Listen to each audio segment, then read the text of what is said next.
At sa ngayon nga po ay nananatili po ang pag-ulan dito po sa bahagi ito ng Quezon City kung saan nga po naroroon ang tanggapan ng Pag-asa. Ongoing po yung press conference nila. Maya-maya po malalaman natin ang update kaugnay po ng lagay ng bagyong ito. Samantala, alamin po natin ang sitwasyon naman sa Nueva Ecija sa live report nito ni Marisol Abdurrahman. Marisol? Gigi, sa mga oras na ito, patuloy tayo nakakaranas ng pag-uulan. Dito mismo yan sa San Jose City, sa Nueva Ecija. Bagamat maghapon nga, na panakanakang pag-ulan lamang at na may kasamang hangin ang naranasan natin sa ilang bayan, kahit pa nasa signal number 3 na nga ang buong probinsya, inactivate na rin kanina ng lokal na pamahalaan.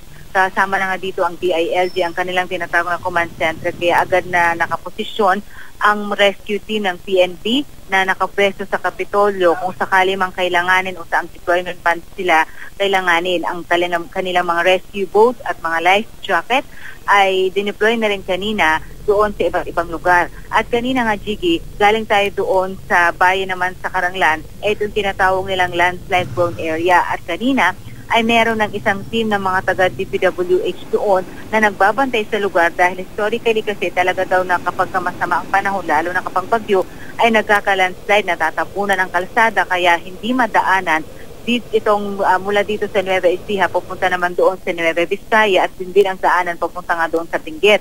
Nakahilap na rin ang mga heavy equipment gaya na lamang ng bulldozer at mga payloader para just in case nga na muling mag-landslide ay agad nga silang makakaresponde at meron agad na mga gamit na naka-standby doon para alisin ang mga lupa.